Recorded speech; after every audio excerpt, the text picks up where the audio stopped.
Namaste, namaste, and welcome to Monday morning yoga. And this week we are going to do a lovely practice, some standing, some on our hands and knees. But for this practice, we are going to need something to stand on. So I recommend a sturdy book or a firm block, so not a squashy block. Although at a push, you could use that for sure. If you only have a squashy block, but you've got a book, you can put it on top of the squashy block. Sometimes that helps to give you a little bit more of a firmer purchase with your foot. But for now, we're going to start on our feet and just resting the hands onto the abdomen, wherever is comfortable. So it doesn't need to be any particular place, just wherever suits your shoulders. Close your eyes or gaze gently downward and take a moment just to find a little touch of stillness. Take this moment to step away from everything else going on around you. The responsibilities that weigh on your shoulders, the things to do on your things to do list, the interactions that you've had in the day so far. And step into this quiet, peaceful space for yoga. As you do that, perhaps you feel a little lighter, a little calmer. Perhaps you can feel the beginnings of the easing of tension from across the features of the face, the shoulders, or wherever you happen to carry tension in your body. Notice if you can gently soften your knees, soften the shoulders down. Find a little extra length in the back of the body. Find a little extra space for your breath to move.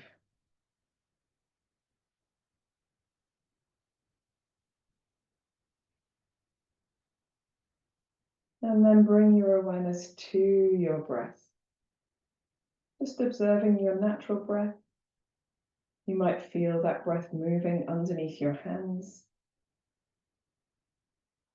Or you might find that breath moving elsewhere in the body.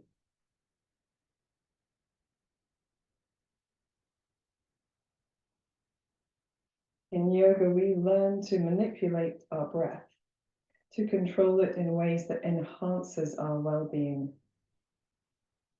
But it's always good to know where we're starting from. If any breath doesn't suit you in this moment, just finding something that feels natural to you. If you're able to, moving your breath down so that as you deepen your breath, you can feel the hands moving perhaps a little bit more with your breath.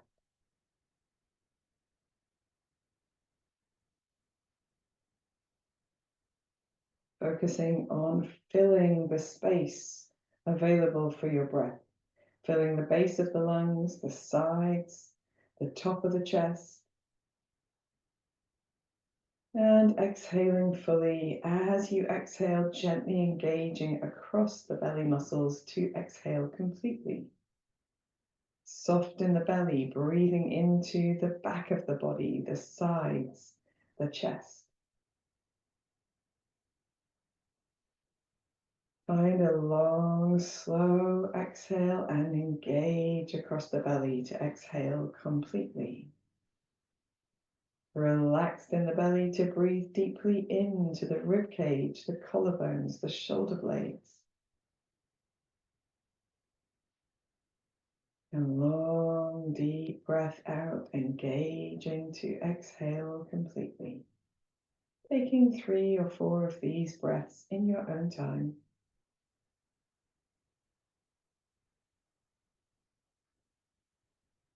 Softening the features of your face with each exhalation, growing a little taller with each breath in.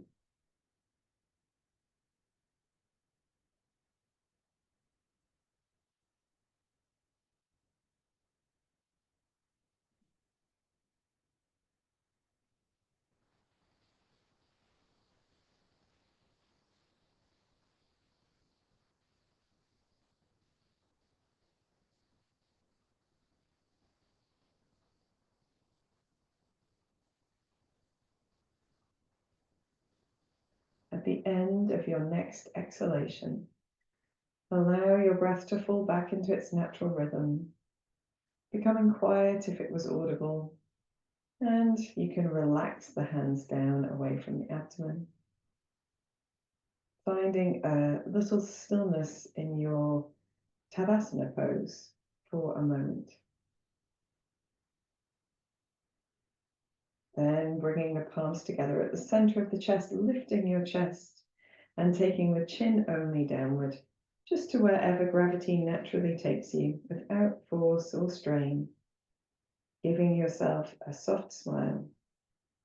And in your own time, raising your head, releasing your hands, and opening your eyes. Wonderful stuff. Give your shoulders a little roll. It's always nice to start our practice with a touch of centering because it helps us to think of this space, particularly when we're practicing in our own home spaces, as a yoga space, and leave some of our worries behind. We're going to take the feet nice and wide for a little Kati Chakrasana. So soft in the knees, just giving your knees a little bounce. You can feel your weight more into one foot and then the other to find some centered space, and then move your weight slightly forward and slightly backwards. You don't have to bounce at the same time, but you might like to, until again you find that centered space. When you come to center, feel that lift from the base of the abdomen all the way up to the crown of the head. Engage gently through the belly muscles and twist from side to side. We can start our twist quite small. We don't have to do very much here to begin to warm up the body. But if we are engaging through the center of the abdomen, you will feel the muscles switching on in the back of the body and the sides of the body as you twist, as well as the front of the body. Allow your head to follow your movement. And here, allow the shoulders to be soft and the arms to be soft, so that each time you reach your twist, the arms wrap around the body and tap the body. The tapping is really part of the practice. So it's very individual how we practice this. Some people, their arms never touch their body, but the tapping really is part of the practice. So it's important to allow that to happen. When you're ready, you can bring your hips to stillness and allow that movement to come from a little bit higher up the spine. So we're actively resisting the movement of the hips by engaging the legs, the feet, the buttocks. And we're strongly engaging in the belly muscles now and making that movement come from much higher up the body. Maybe the tapping is also happening higher up the body.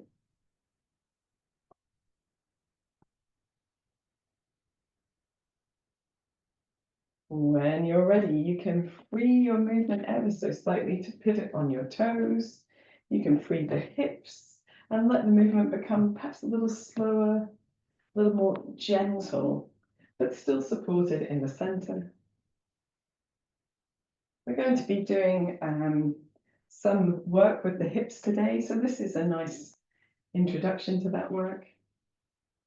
And if you wish to, you can give yourself a soft bend in the knees before twisting to one side and then the other. Bounce and twist, bounce and twist.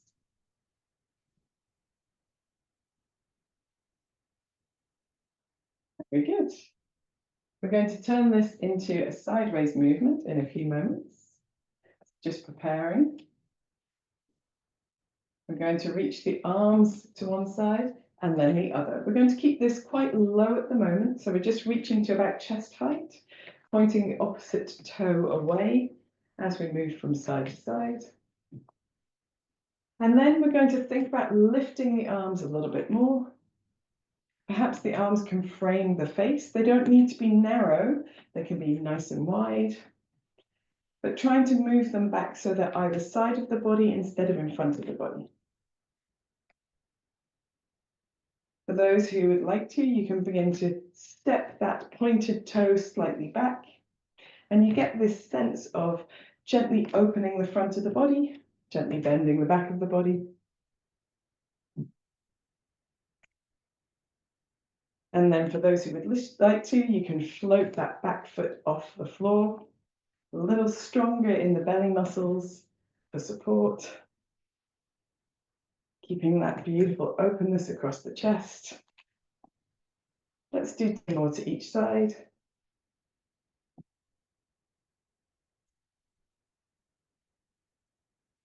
And then bring the feet back to the floor.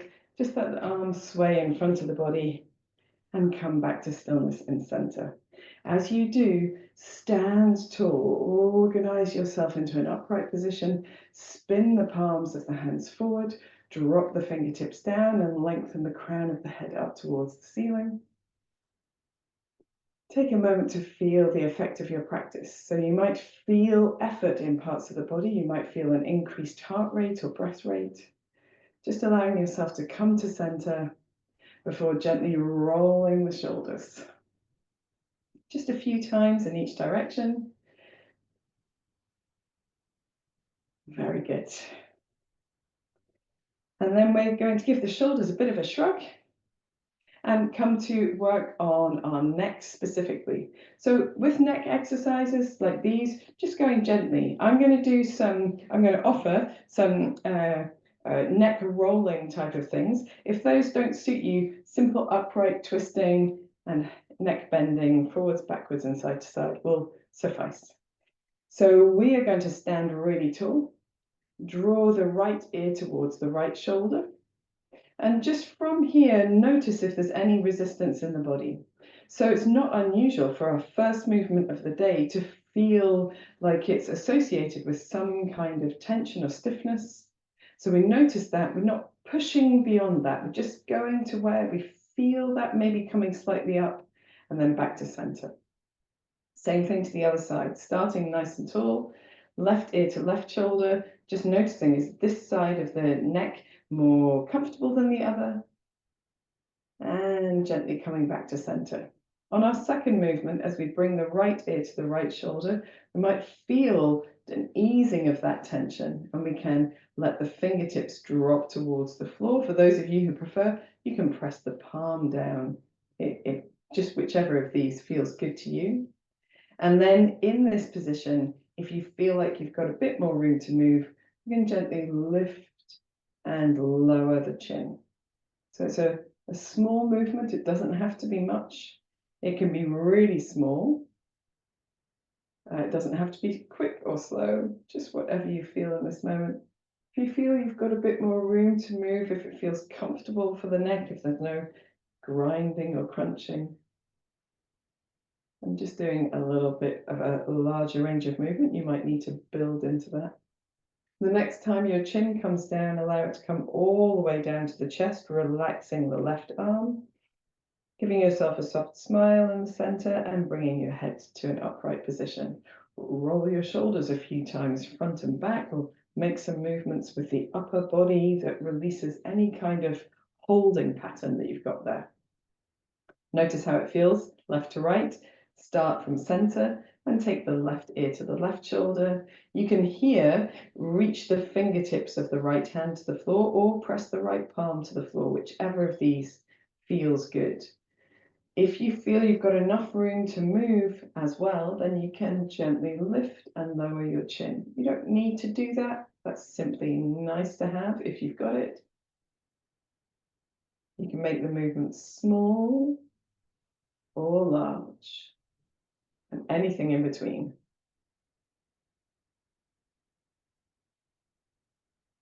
I love feeling the connections of the movement and the structures of the neck, the shoulders, the head.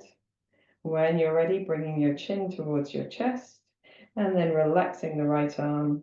Give yourself a soft smile, bring your head back to center and make any movements that feel good in your body. Fantastic stuff. So we are going to move our effort into the lower part of the body once we've done a little bit of spinal wriggling.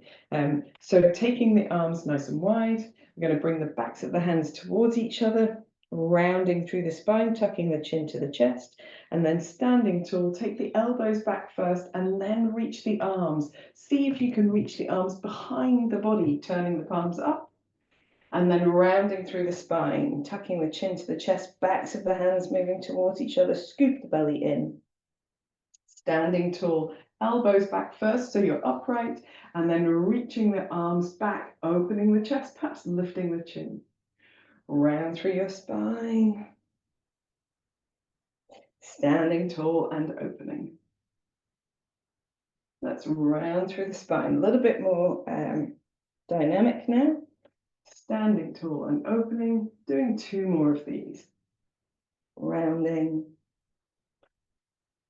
standing tall, rounding, opening the front of the body, and floating the arms down to the side. Again, giving the shoulders a nice little roll, whatever feels good.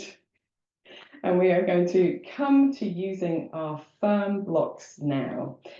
So let us take the firm block and place it close to the wall or whatever sort of support you've got around you. So it could be the back of a sofa, a table, a chair. All of these are good things. You want the support to be somewhere where it's easy for you to hold on. And we're going to start with a little bit of heel lifting first. So with your feet directly underneath your hips, whatever feels like that is the right position for you, we're going to lift all of the toes off the mat. And in this toe lifted position, we're going to look ahead of us, rest your focus on a point and gaze there, firm the belly muscles, and then float your weight forward into the balls of your feet without touching your toes down, if possible. And then gently lowering the heels and just floating the weight slightly back so it's centered on the foot. So toes are lifted, all of the toes are lifted. We're floating the weight forward to lift the heels just a touch, and then floating the weight back into the heels, heels touching the floor. Just doing this a few times, beginning to build into that sense of where your foot is on the floor. And you might find this is easier off your spongy mat, just because you get a little bit better feedback from the floor, and also it's slightly easier to balance on a firmer surface. And that applies whenever we do balances in yoga.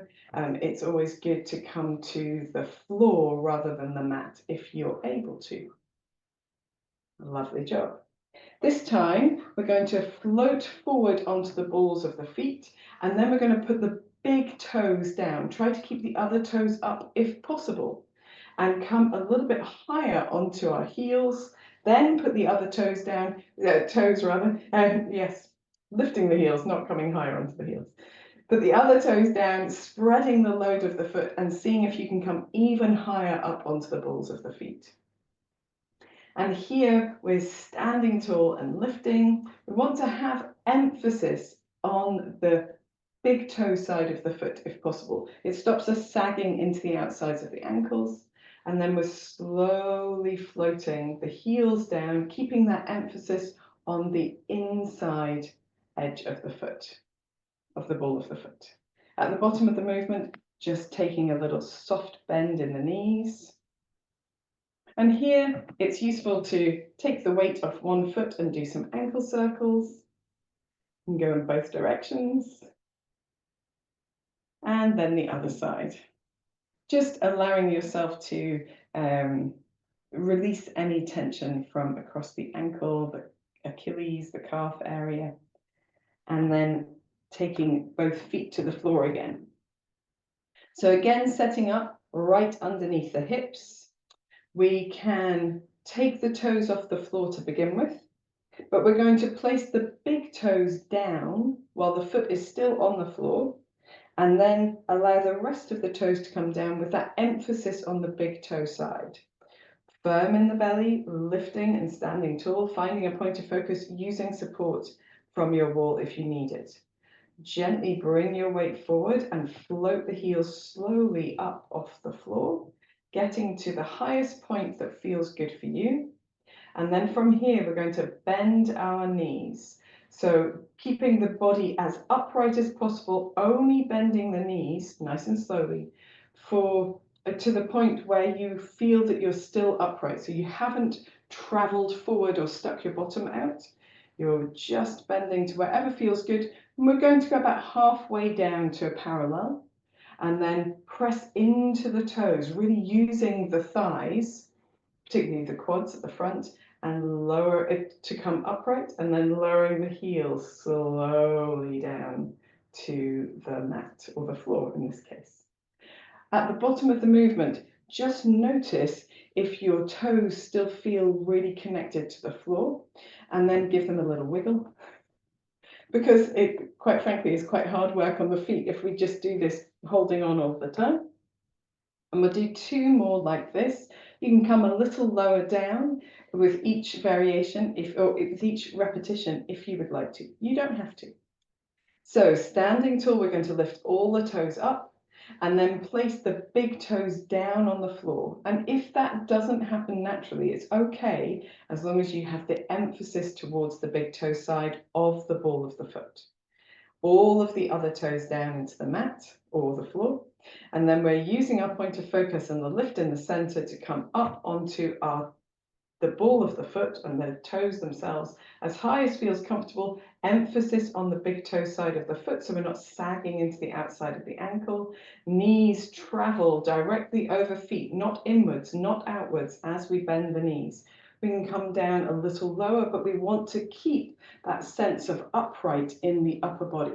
So we don't want to travel forward. We need to think about where our pelvis is and how helpful it is to tuck it in one direction or another, or keep it quite neutral, and then pressing through the toes, using the effort in the thighs to come as high up as is possible, and slowly, slowly lower down.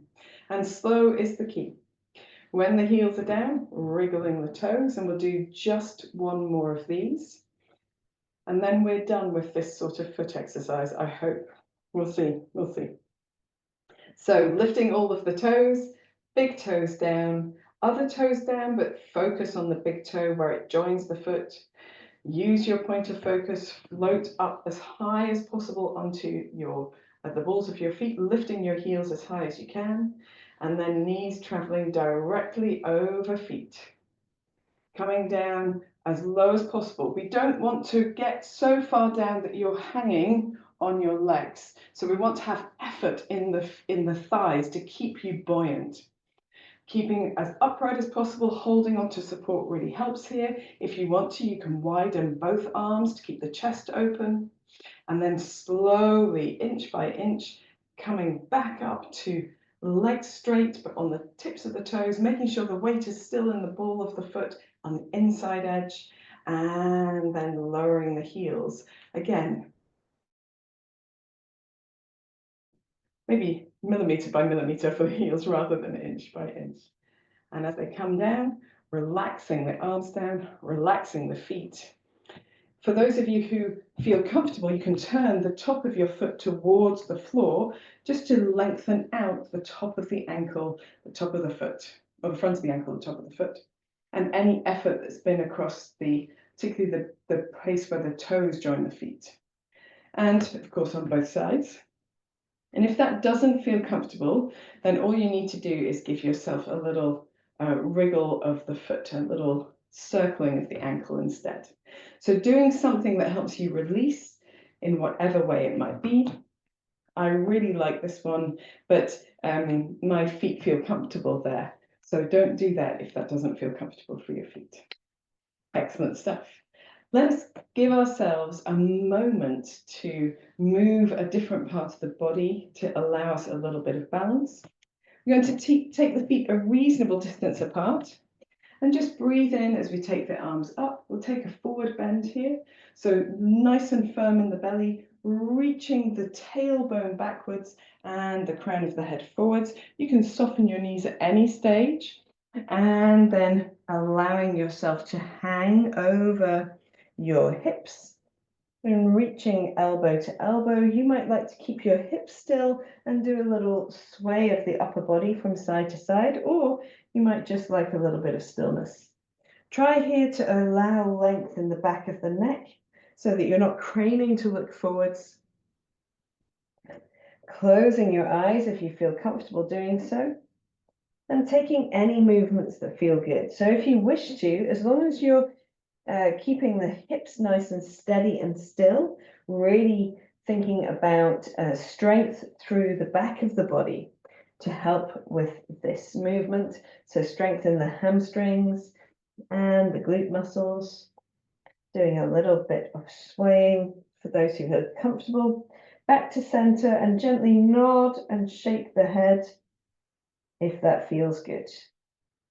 When you're ready to come up, we're going to place the hands onto the knees, bend the knees deeply and look forwards. Imagine you're trying to stick your bottom out as far as possible, roll the shoulder blades down, and then we're going to drop the bottom and press through the legs to stand all the way tall at the top of the movement, breathing in. Take the arms up, palms together, breathing out, hands to the center of the chest. Very nice. Relax the arms, give the arms a little bit of a shake, rattle, and roll, as they say. And we're going to come to using our blocks, which we've been having handy, but have not been using just yet. So we're going to stand on the block with one foot and hold the side of the wall that is with that foot as well. So we're coming up onto the block. We want to have enough space between us and the wall that we can get that fingertip touch onto the wall, and we feel like we can let go of it if we need to. We're not leaning into the wall, and we certainly haven't got lots of our body on the wall, just fingertip touch. And then here, we're just gently swinging this outside leg. So the leg that is free from the block, obviously, our non-standing leg, is the one that's going to swing. And as we begin this swinging, we don't want to do anything too vigorous to begin with, but we want to feel that we can draw the pelvic floor and the belly muscles inwards and upwards, and at the same time, keep the upper body relatively passive. So we're not counter-posing by swinging the whole body backwards and forwards. We're using our strong core muscles, and particularly the muscles in the upper back, to allow us to stand nice and upright as we make this movement. Very good. Then when you're ready, you can point the toes forwards and flex the heels backwards, if that feels good. You don't need to do the foot movement, but it's great if you can. And just do a little bit more movement. So if you've got some more movement in your range, and that's great. Try to keep your legs straight, if possible. Doesn't really matter how high it goes, but straight leg lets us work the hip a little bit better. And then when you're ready, you can bring your legs back towards each other. And we're simply going to let that leg hang. The toes might touch the floor, but if you can, just keep a little bit of active lift so that the foot doesn't. And then lifting the outside hip up and lowering down. So our standing leg is quite steady. You don't want to lock it straight, a little softness across the knee. Just lifting and lowering. And it might be getting quite toughy for your standing leg at this stage. It certainly is for mine. So we're just doing a few. And then when you're ready, you can stand onto both feet and observe the difference between the two sides of the body. So most people expect the working leg to have done the work, but most people feel it in their standing leg, which has been making lots more effort to stabilize the movement. And it's an interesting sort of sensation to have, that you feel like the leg that's been in stillness has been doing all of the work. So we're going to do the same thing on the other side, just simply turning yourself around, stepping up onto your block, making sure you've got that lift in the pelvic floor, the abdomen, the chest is open, and beginning with just a gentle swing of the leg the opposite leg now. Hopefully it feels quite nice to let go of some of that stabilizing effort that's been made. And we're just trying to find a place where we've got our core support working across the upper back, the center of the body, so that we are not counterposing. We're not really moving in the upper body at all. If you want to, you can pop your other arm out to the side. And then when you're ready, you can point the toe forwards, flex the heel backwards, and try and get perhaps just a little bit more range of movement. So we've given ourselves a few rounds of movement to let the body know what we want it to do. And then we're looking for a little bit more.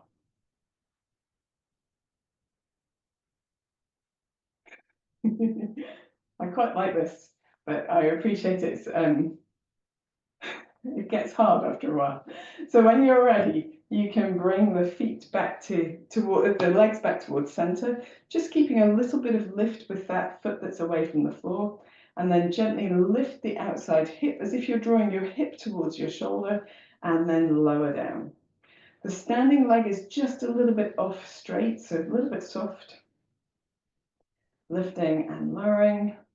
The idea is to do this with the muscles of the side of the body.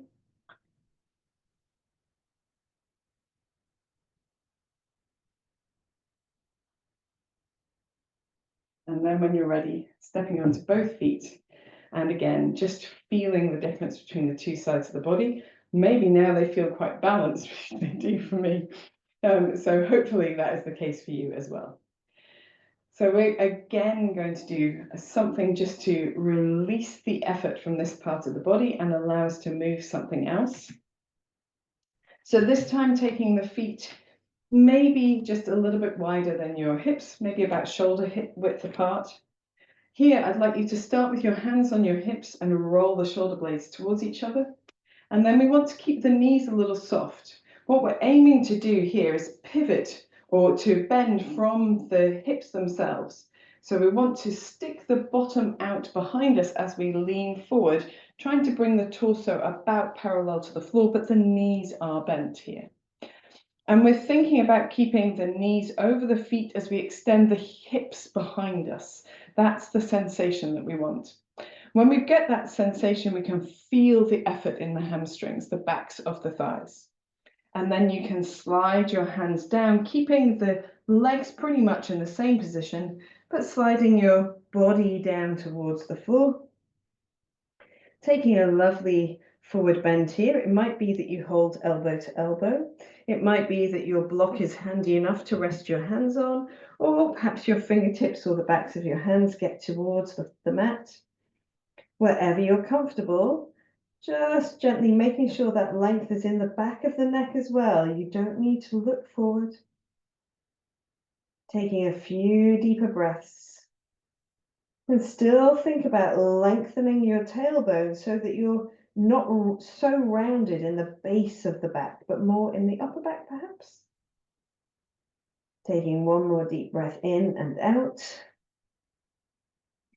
And then we're going to slide the hands up the legs until we get to the hips. Hands on hips, roll the shoulder blades towards each other as you look slightly forward, trying to bring the torso back to a parallel position. And then we're going to press through the legs, hinging from the hips to come back to an upright position again, relaxing the arms down. Take a moment, particularly if you feel a little bit dizzy, which is not unusual. We just don't want to then expect the body to move. It doesn't mean anything, just means we've been upside down. And then you can roll your shoulders, maybe free the sides of your body, a little dancing hip, dancing shoulder. Very nice. Awesome sauce. Okay, we're going to come back onto our blocks again. Oh, how exciting. This time I'm going to turn slightly sideways so that you can see what I'm going to do. So the first leg is on the block. It doesn't really matter because we're going to do both. Wall is nice and handy, and I'm a little bit far away from the wall, so I'm just going to get a bit closer to it. Lovely job. So we want to think about lifting in the belly and creating that sensation of strength across the upper back by drawing the shoulder blades towards each other, but without flaring the hips forwards. So still firm in the belly here. And we're going to start by bending the outside knee up in front of us and then taking the knees together. So we turn that foot, it's my right foot, out to the right to bring the knees together. And then we turn the knee out to bring the toes towards the inside of the left leg, standing leg. So knees together and then turning.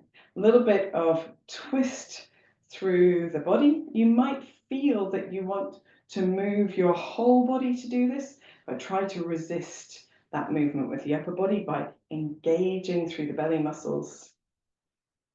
Very nice. Feeling that lift. When you're ready, you can stand onto both feet and just again noticing the difference between the two sides of the body. Smashing stuff. And we don't really need to stand on the block for this, but it's useful. It gives an extra element of balance. So what we can shift to the other side. What we get from that extra element of balance is a little bit more awareness of our standing leg. So we're going to again stand tall on the opposite leg, feeling that lift, that sensation of strength in the center. Draw, in this case, the left knee forwards, in my case, and then knees towards each other, and then the left foot to the inside of the right leg, standing leg. So knees towards each other, and then foot to the inside of the leg. Doesn't matter where, you don't need to get really high up, it's not tree pose. Just making that rotation through the hip. And you will make some compensating movements, but trying to resist doing as much as your body would like you to by firming through the center, feeling that lift, keeping a touch of softness through your standing leg knee. Let's do one more. And then we'll stand onto both feet. Whew. Quite strong in the low body. Hopefully it feels good. Give yourselves a little wiggle of the hips if you would like to. You can give your legs a little shake out as well. That's always appropriate if you've got tension at the end of your practice or effort that's difficult to let go of. So one last thing. Again, you don't have to use the block. You can do this with both feet on the floor, but I quite like to use the block for that extra element of balance and effort. Going to stand onto our first leg, draw the opposite knee up in front of us, find that lift through the body, and then just making knee circles. So you can start this really low and move into slightly bigger circles and try to explore a fuller range of movement where the knee comes across the body and behind the body, maybe even crossing a little bit there. So what we want to do again is to resist the urge to move everything in the rest of the body. And we'll go the opposite way as well. Sometimes one direction is a little bit different from the other. So using your belly muscles. It's not that we don't move anything else at all. It's that we resist the sensation or the impetus to move as much as our body would like us to. Helping by holding onto the wall. We'll do one more in this direction. Lovely job. Standing onto both feet. Again, noticing your standing leg, how much effort there has been there. Give yourself a little wiggle from side to side. And we'll do our final side with our big knee movements. Stepping up onto your block, using whatever support feels comfortable. Finding that lift, drawing the knee up in front of you. And then it doesn't matter which direction you start going in because we'll do both. So you can start small and work into bigger movements. It might look like I'm doing really big movements compared to where you might like to start, but remember, I warmed up before doing this class. So that's everybody just practices where they are, feeling that lift to resist the urge to move absolutely everything else around. But our bodies are designed to move together, so a little bit of movement is fine. When you're ready, going in the opposite direction. And it's interesting to know if there's one direction that feels easier, one hip that behaves differently from the other. This is my more lubricated hip, is perhaps the best way to put it. This one doesn't crunch or grind as much as the other one. One more. And then stepping onto both feet. Whew, goodness gracious. I really hope that you're feeling something in your low body. Hopefully not overworked, but definitely feeling the effort of something. So here we're just going to, with the feet on the floor, just allow the hips to sway from side to side. Maybe have the sensation of being able to lengthen out one side and then the other. Just easing. If you wish to, you can, of course, put arms into this side bending movement. Some people like that because it helps to stretch out the space between the hips and the shoulders as well. And if you like to, you can soften the knee that you're bending towards, which helps to make a longer movement with the straighter side of the body. I think. Lovely job. One more to this side. And then coming back to the center and making perhaps some nice hip circles. If that feels good to you, we're going in the opposite direction as well. So we're doing this practice that we've done with the low body to help us with actually a practice that we'll be doing in the next few weeks. So this is our longer term preparation. And it's a really nice practice to do, to feel strong in the legs, the feet, to feel like you can achieve anything. And it's great for practices like warrior poses and the like. But today we're going to counter that with a little bit of modified sun salutation. Because it's a really nice way to work with the body, to let go of some of the tension and wiggle everything through and make sure we balance with a little bit of upper body strength as well. So I did say that we were going to come and do some stuff specifically for the forearm and the triceps. We'll see how we go. Let's do a couple of rounds of this, and we'll, if we've got time, we'll add that too. So we're going to start at the front of our mats, turning the palms forward and dropping the fingertips down, lengthening the crown of the head up, feeling all that strength in the low body support the rest of the body. Take a deep breath in and out.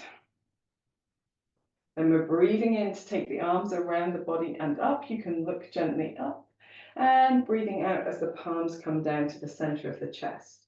From here, reaching straight back up as we breathe in, opening the palms, and breathing out as you fold. Soften the knees as needed, hands to feet and head towards knees. Hold here for a deep breath in and a deep breath out. And then breathing in as you step the right foot back as far as it goes, bending the left knee, and we're going to hold as we breathe out. Breathing in again. Breathing out.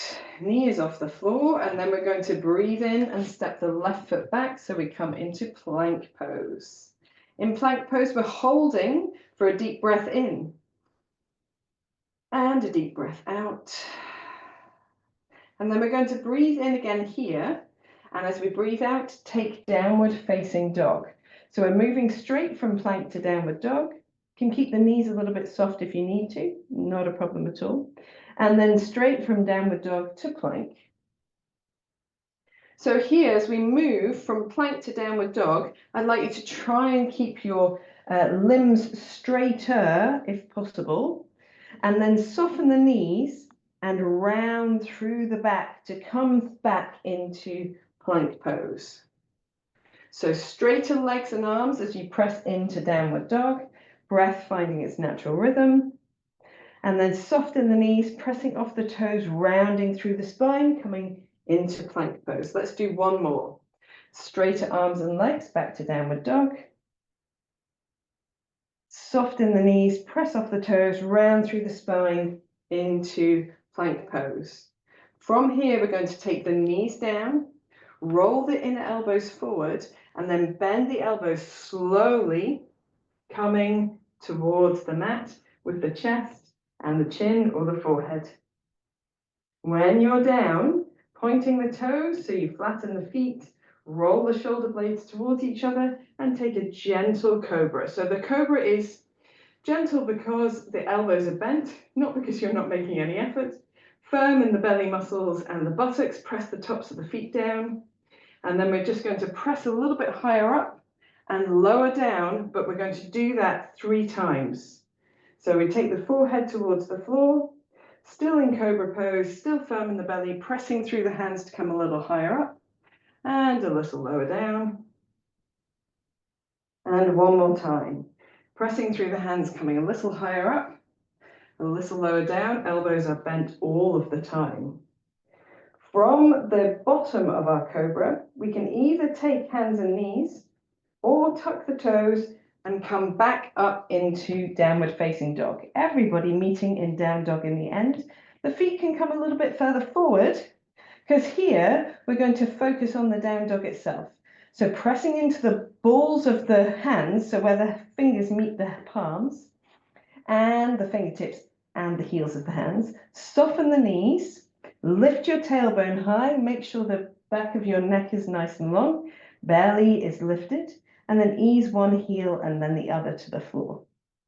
And you can see that it will, of course, become more comfortable to do our plank to down dogs on our second round after we've done some nice down dog preparations like this.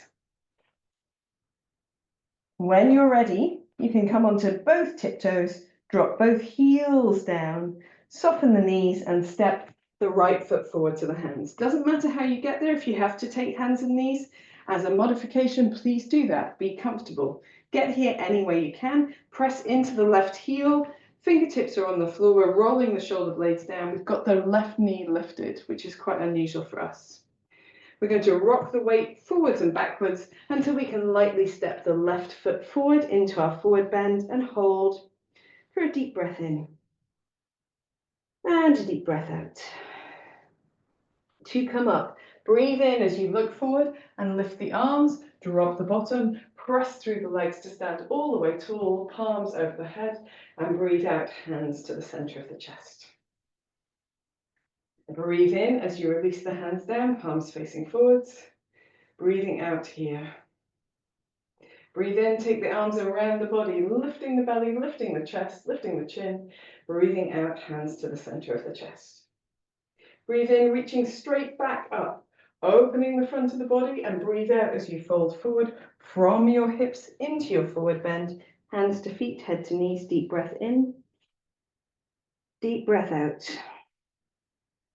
Breathe in as you step your left foot back as far as it naturally goes. Keep the knee off the floor, press into the heel, take a deep breath out here. We'll take another deep breath in, why not? Deep breath out. And then we're going to breathe in as we step into plank pose. We want the plank pose to be quite long, so we want to be able to tuck the tailbone under, press into the heels, lengthen into the crown of the head. And then using our breath, we're going to breathe in as we come into downward facing dog, keeping arms and legs long. Heels won't come to the floor, that's absolutely fine. And then bend the knees as you breathe out and round through the spine, bringing the shoulders back over the hands, looking forward, firming the belly and the buttocks. Breathing in as you press back to downward dog, long arms and legs. Soften the knees, breathing out as you round forward, opening the chest. Breathing in, back to downward dog. Breathing out, rounding forwards. And then here we're going to breathe in. Breathe out as we drop the knees to the mat, roll the inner elbows forwards. Breathe out as we lower. Doesn't matter if you need to take another breath, nice and slowly, keeping the chest open and eventually landing with the chest and the nose or the chin or the forehead on the floor. Point the toes. Roll the shoulder blades towards each other, firm belly, buttocks. Press into the hands to come up to a low cobra. And then we're lowering down to the floor again. We're going to keep that activity in the low body, in the center of the body, to press up and lower down. opening the chest and really active in the upper back, pressing up and lowering down. And then from here, through hands and knees if you'd like to, or coming straight back up into downward facing dog. Step your feet a little bit closer in. This time we're going to take the feet nice and wide, bend both knees and wiggle the hips from side to side. So we're still pressing chest towards thighs. You can turn your head, you can let your shoulders sway a little. Feel a nice wriggly sensation across the low back, easing tension from wherever it might be found. And then when you're ready, you can bring your feet a little bit closer towards each other. Soften both knees and step the left foot forwards to the hands, opening the chest as you look forward. Deep breath in, deep breath out. Get a bit buoyant on the feet so you can lightly step the right foot forward. Take a deep breath in and a deep breath out in your forward bend. Soften your knees, breathe in, look forward, reach the arms wide, dropping the bottom, standing all the way tall. Breathing out, palms together at the center of the chest. Release the arms to the side. We'll just do one more round to each side. So starting by taking a deep breath in and out. Just a resting breath. Then breathing in, take the arms around the body and up. Breathing out, palms together at the center of the chest. Breathe in as you reach up again, opening the chest. And as you breathe out, fold forward from the hips, hands to feet, head to knees, soft knees as needed. Here we're not going to hold, we're going to breathe in as we step the right foot back and then hold as we breathe out in the lunge, nice high lunge. Breathe in again, breathe out again, nice and firm in the legs. Breathe in, come into plank pose. Breathing out as we hold plank, find a nice little tuck of the tailbone. Breathe in as we press into downward facing dog. Breathing out, bend the knees, round through the spine, coming forward into plank. Breathe in, back to downward dog. Breathing out, round through the spine, forward into plank. Nice and firm in the belly. Breathing in, back to downward dog. Breathing out, soft through the knees, round through the spine, into plank. Breathing in here. Roll the inner elbows forward, drop the knees, breathe out as you bend your elbows as slowly as possible, lowering your body to the floor. As you come to the floor, point the toes flat, roll the shoulder blades towards each other, press the feet down, firm the belly and the buttocks. Breathe in as you lift into a low cobra. Breathe out as you lower to the mat. Breathe in and lift. Nice and firm in the upper body. Breathing out and lower. Last one, breathe in and lift. Breathe out and lower. Here, if you wish to, you can tuck the toes, come through hands and knees, or press straight through plank into downward facing dog. Take the feet again, really nice and wide. We're going to come up onto the heels, up onto the toes rather. Drop the heels to the left, and then bend the knees and straighten the knees a couple of times. So 3 times in total for our squatting dog. Should feel really nice around the sides of the body. And then we're going to come back to center and then step the right foot forward. Opening the chest, hold for a deep breath in. Deep breath out. Find some buoyancy across your feet. Lightly step the left foot forward, deep breath in. Hold as you breathe out in your forward bend. Then soften the knees, breathe in, reach the arms wide, look forward, look up, open your chest. Breathing out, palms together at the center of the chest. Last round. Standing tall, spin the palms, breathe in. Let the fingertips be heavy as you breathe out. Breathe in, take the arms around the body and up. Breathing out as palms come to the center of the chest. From here, breathe in, straight back up. Open the front of the body. Breathing out as you fold. From the hips, soften the knees as needed into your forward bend. Do not hold here. Breathe in, step the left foot back. Hold in your lunge as you breathe out. We'll take another deep breath in, press through that left heel. Breathing out again, both palms to the floor. Breathe in plank pose. As you breathe out, just set up your plank so you're nice and firm. Breathe in, press back to downward dog. Soften the knees, round through the spine as you breathe out, back to plank. Breathe in, press back to downward dog. Knees bent, breathing out, round forward to plank. Breathe in, back to downward dog. Breathing out, rounding forward to plank. Breathe in here, roll the inner elbows forward, knees down, breathing out as you bend as slowly as possible through the arms to lower down to the mat. When you're down, pointing the toes, firming the belly and the buttocks, firming the space between the shoulder blades. Breathing into a low cobra, breathing out and down. Keep the rest of the body nice and firm. Breathing in and up. Breathing out and down. Last one. Breathing in and up. Breathing out and down. Come into your downward dog, whichever transition works best for you. Step your feet a little bit wider, but also a little bit more forward. Press chest to thighs, up onto tiptoes, drop your heels to the right. And then take 3 bent and stretched little squats in your dog, feeling the left side of the body really opening up. When you're ready, come back to the center and then stepping the left foot forwards, opening your chest, breathing in, breathing out. Find a little play across the feet to lightly step the right foot forward. Take the feet a little wider. We're going to hold here, arms elbow to elbow or backs of the hands to the floor. Take a couple of deeper breaths. Relax the back of the neck.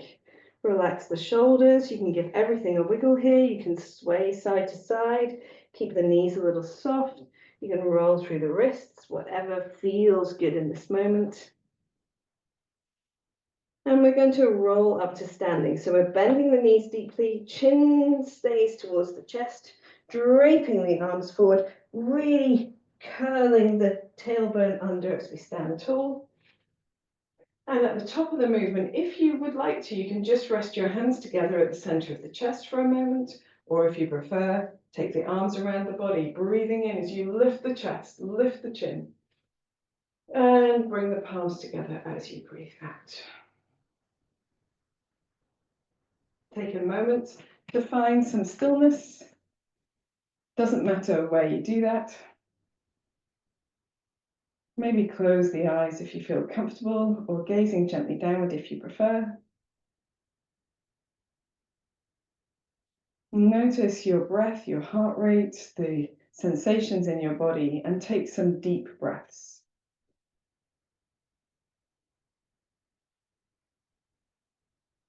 See if you can find that breath that we had at the start of the class, breathing into the sides of the body, the back and the chest. And as you breathe out, gently engaging through the navel to exhale completely. Doing 2 more like that. Deep breaths in, filling the torso, filling the space. Feel the breath lifts you tall as you breathe out, engaging across the belly, softening the shoulders and the facial features as well. 1 more deep breath in and out.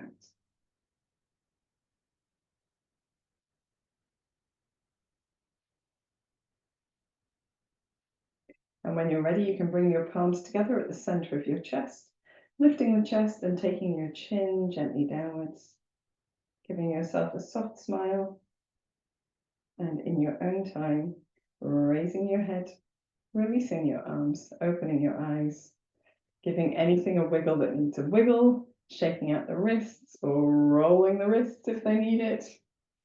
That was quite strong work for them. Just generally getting yourself ready. This is all good. So just a few rounds of our sun salutation variation, I think we'll call this. It's a little bit closer to an Ashtanga sun salutation, not quite, but nearly. And I like it because, of course, It doesn't take the knees to the floor in the same way as a normal lunge does, which is good, but it's very much focused on using our strength across the upper body and the core particularly. So we're going to ease our way out of some of our effort with some seated practice. And I know we talked about wrists and forearms and upper arms before, but we will come to that next week instead. Remind me. Anyway, we're going to come to sitting however feels comfortable. Now, we are definitely going to extend through one leg and keep the other leg towards us. So we extend the right leg and keep the left leg towards us, just for a little movement as we begin to counterpose and wind down. So we can put this left foot wherever is comfortable. It can be a little bit wider if it feels good to you, wherever seems to suit your knees. And then sit upright. If you need a little block underneath your hips, go for it. We're going to begin with a gentle side stretch and to the other side as well. So we're just easing our way into a little bit of length through the torso. Side to side 3 times. And then as we come up, we're going to reach the left hand towards the right foot and then reach up and over, place the left hand behind the left hip and lift the hips so you're balanced on your shin of the left leg and the foot of the right leg, and coming back down to sitting. So we'll do that 2 more times as well. Reaching the left hand towards the right foot, up and over. Take the left hand down behind the left hip rather, lifting through the front of the body, sort of opening across the hips and the abdomen. One last time, reaching left hand to right foot, up and over. Left hand down, pressing into the left shin, the right foot as you lift the hips, and move the right arm around the body in a circle. Very nice. When we're finished, we can bring both legs straight so that we sit nicely. Take the hands to wherever is comfortable. If your wrists have really had it for today, you can just lie down and do a long stretch. But if you're comfortable, turning the fingers out or back, lifting the hips up and pressing into the hands, drawing the shoulder blades together, lifting the chest, and then gently releasing down. We can do one more of these, but if you prefer, you can bend your knees, lifting the hips up and gently releasing down. We're going to swing ourselves around to the opposite side. So we're extending the left leg, right knee bent in front of us, starting with a little side bending to one side and then the other. We're just trying to find a way that feels comfortable and nice to move, maybe helps us release some of the effort of our practice. Just 3 of these in each direction. Love 3s in yoga. When you're ready, you can come to an upright position. Take the right hand towards the left leg. Reach the right arm up and over. Place the right hand down behind the right hip. Lift onto your right shin, your left leg, and move the left arm around the body to come back to sitting upright. Right hand towards left foot or left leg, reaching up and over. Place the right hand down behind you, lifting the hips up. Feel that beautiful openness across the hip flexors. And one more time. Reaching right hand to the left foot, up and over. Right hand down behind you. Reaching the left arm around the body as well. And finishing with the hips back on the floor. Again, we're going to stretch the legs out in front. Take the arms behind, knees can be bent. You can simply roll the shoulder blades towards each other and lift the hips up in a reverse tabletop, or extending through the legs, lifting the hips up in an up plank and gently releasing down. From here, we're going to roll around onto our bellies. So we make a pillow out of the hands. Allow the toes to turn inwards ever so slightly, the heels to turn outwards, the feet not touching if that's possible, and just giving the hips a little wiggle from side to side. A couple of deeper breaths here. Allow the upper body to be nice and heavy. The lower body too, but we tend to hold our upper bodies away from the floor in a different way. So really softening down there. Feeling the connections between your body and the floor. For those who would like to, you can bend the knees so that the feet are up in the air behind you and make circles with the feet. It can go in the same direction or opposite directions, allowing the weight of the body to press into the mat in a way that massages the fronts of the thighs. Nice and slow in your circles, and then you can go the opposite way as well. My leggings seem to be making a strange sound against the floor, so apologies if that comes through at your end. Hopefully you can feel the rolling of the front of the pelvis against the floor as well, which is really nice, a really lovely way to release some of the effort from those large muscles at the fronts of the thighs. When you're ready, you can float the feet down to the floor. And then just coming up onto your hands and knees, we're going to come back into child's pose. So knees wide. And if you prefer, you can have your knees together, of course. Reaching the hands forward. Very nice. Hips back. You can even turn the palms upwards if that feels good. It's sometimes a really nice thing to do for the tops of the shoulders and the tops of the arms. Little sensation of length across the upper back. Again, just a few sort of centering breaths.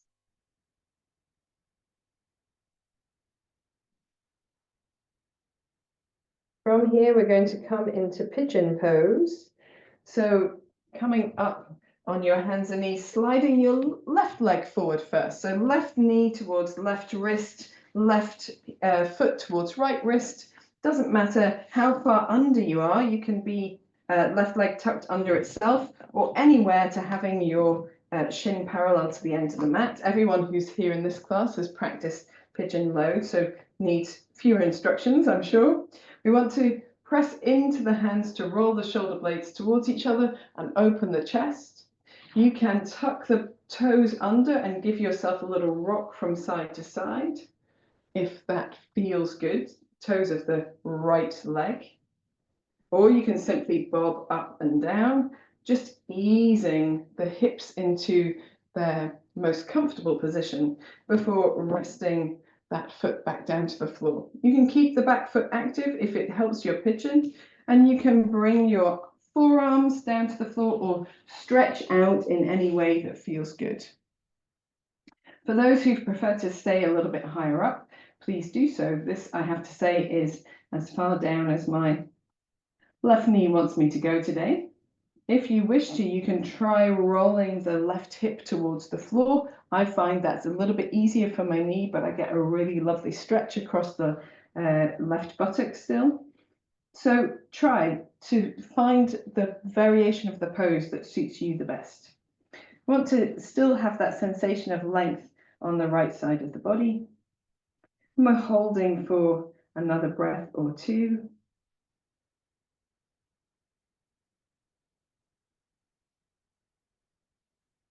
Whenever you're ready, you can bring yourself back to center, come a little bit higher up and just see if you can bend the back foot in, the right foot in, and catch hold of it. If it doesn't feel comfortable to hold, you don't have to. You can simply flirt with bringing that leg in and out.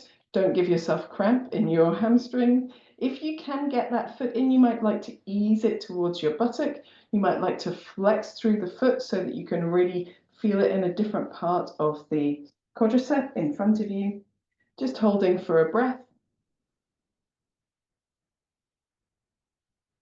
And then when you're ready, you can take yourself back into a little downward dog just to pad out the back of the left knee. And when you're ready, you can slide the right knee forward. So we do the whole thing on the right side. So right knee forward pigeon, just finding your space wherever it feels good for your knee to rotate that hip to. We're going to tuck the left toes under and either bounce the hips from side to side or just straight up and down, whatever feels good to you in this moment. I like a little bit of both. And of course, side to side usually involves a bit of up and down as well. When you are comfortable, you might like to place the left foot back to the floor or keep it more active if it feels good to do that. And then bring yourself a little lower. You don't have to come down to any particular place. The further forward you are, the more challenging this is in terms of its deepness of stretch. So some people prefer to be a little bit higher up. If you like, you can explore lowering the right hip towards the floor. I find that just the most delicious stretch on my outer hips. So I really, really love that. And I'm still able to turn the left front of the pelvis towards the floor enough to get a good length there. But you might feel that you prefer to be in the classic pigeon, and it doesn't matter as long as it's doing something useful for you. Take another couple of deep breaths here.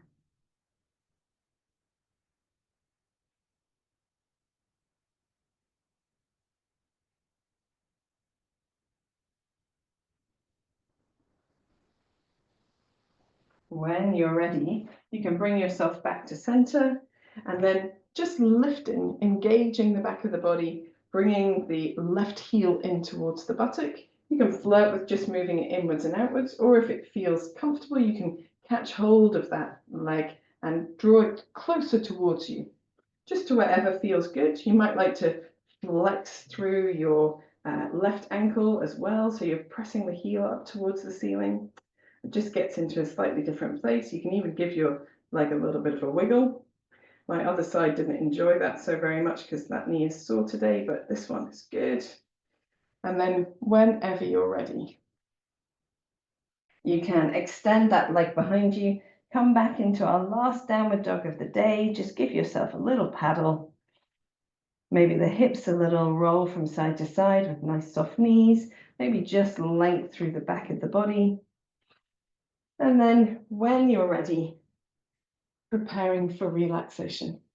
So taking your time, perhaps you would like a bolster underneath the backs of the legs. Today, you might like to even do legs up the wall. We've done quite a lot of work with the legs, and it's a really lovely practice to do when you've spent a lot of time on your feet. So as you choose, I'm just going to do a standard relaxation because it's what I feel like to do.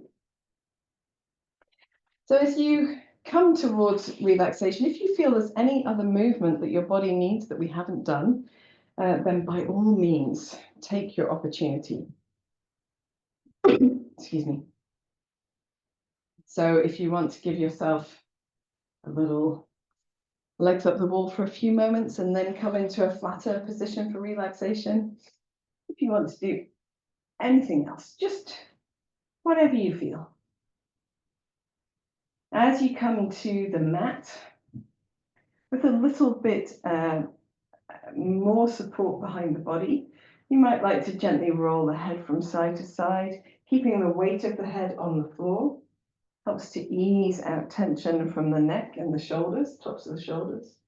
And the other thing you might like to do is cross the arms over the body. So the right arm is crossed over the left, letting the fingertips be heavy, the arms be heavy onto the chest, and take a couple of deeper breaths.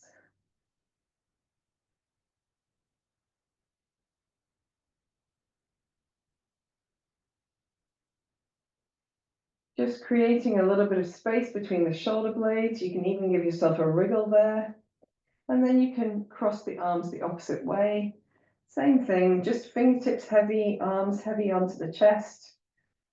Just maybe you're wriggling against the floor, easing tension from the upper back, because we've made effort there. So we have sometimes a little residual effort, and stretching or lengthening allows us to release it before we relax. So taking one more deep breath in and out.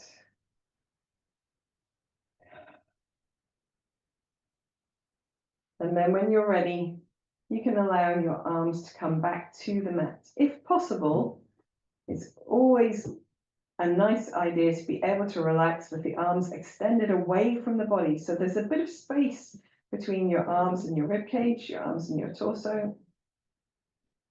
And the palms of the hands can open nicely, which helps the shoulders to soften a little bit down and opens the chest as well. If for any reason that doesn't feel comfortable, explore different positions of the hands or bend the arms at the elbow. Try to keep the elbows still wide, but rest the hands onto the abdomen or the chest, wherever it's comfortable. Allow for any last moments of fidget so that you've come into the best possible, most comfortable position for relaxation. And then bring your body to stillness.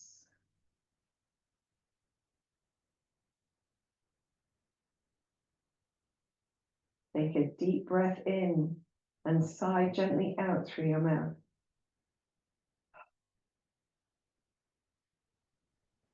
Repeating 3 more times, a deep breath in, let all the effort of your practice go. A deep breath in, let your muscles begin to relax.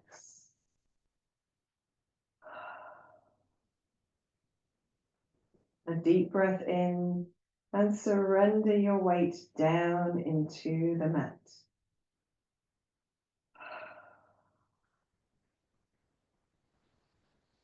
Allow your breath to find its natural rhythm and fall into quietness.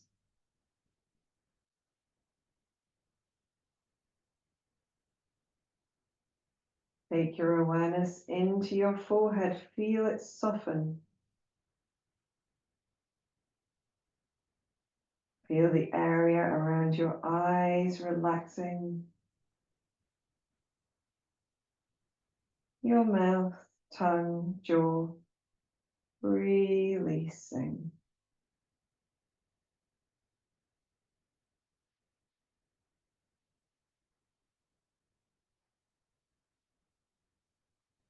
Take your awareness into the back of your body. Feel all the parts of the back of the body in contact with the mat. The back of the head, the back of the shoulders and shoulder blades, backs of the arms and hands, the buttocks, parts of the back of the legs, the heels of the feet.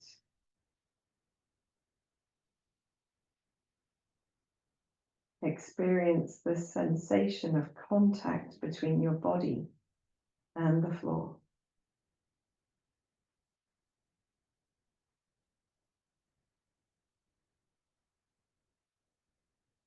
Move your awareness to all the parts of the back of the body that are not in contact with the floor, the back of the neck, the wrists, perhaps your low back,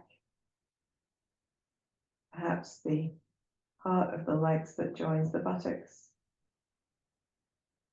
the Achilles, and the soles of the feet.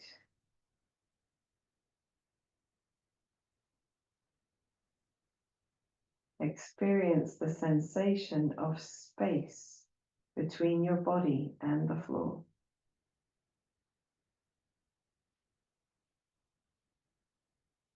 Allow those areas of space to feel like they're cushioned by air. So the whole of the back of the body feels heavy, warm, supported, and softening down.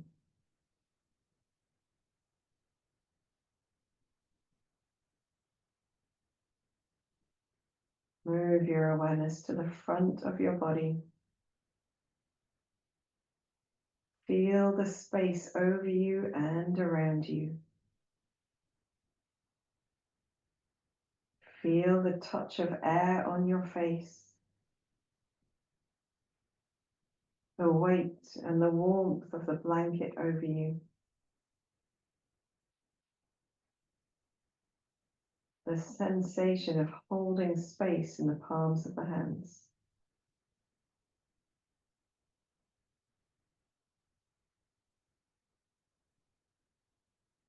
Move your awareness to your breath.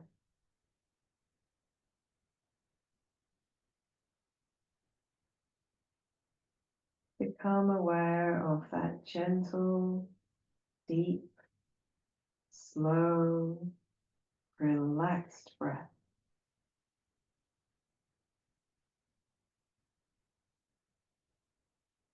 Each breath in draws in prana, vitality, tranquility. Each breath out releases tension, fatigue, and discomfort.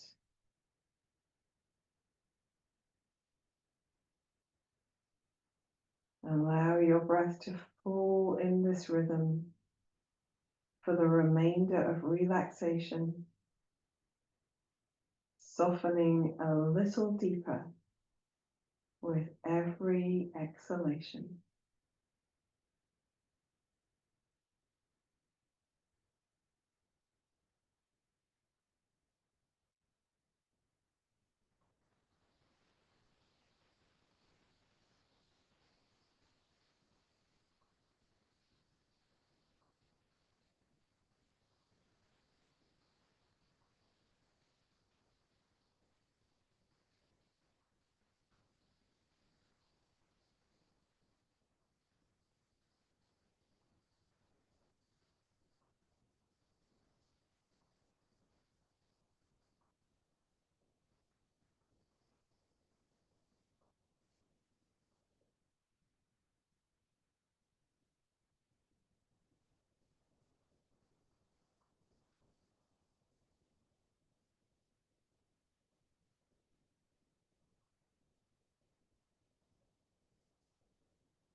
Gently begin to deepen your breath. Bring your awareness back to your hands and your feet by wiggling your fingers and toes, maybe rolling the wrists and the ankles. And when you feel ready, you can take that movement into the limbs and begin stretching. Maybe yawning. Maybe lengthening one side and then the other. Making any movements that feel natural in this moment. If your legs have been up the wall, you can bend the knees into the chest and just give yourself a little bit of space from the wall. If you've been lying flat on the floor, you also might like to bend your knees into your chest. Make any movements that feel good with your spine. You can take your knees one way and your head the other to give yourself a little gentle twist from side to side. Which is also a really nice massage for the low back.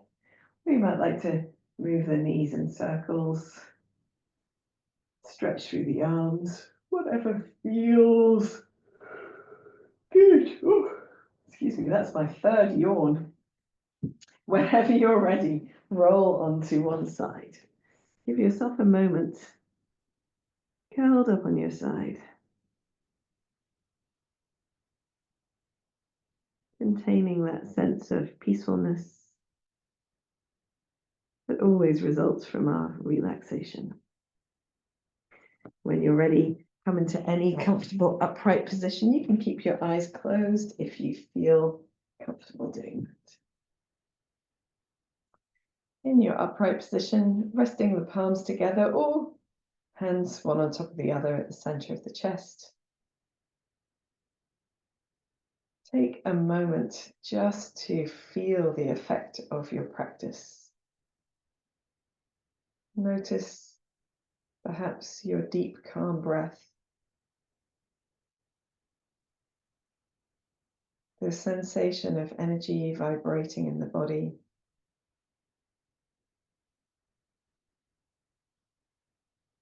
That delicious sensation that you get when your body has been used for a big effort, but you've also been able to release that effort and find softness as well. When you're ready, give yourself a gentle smile.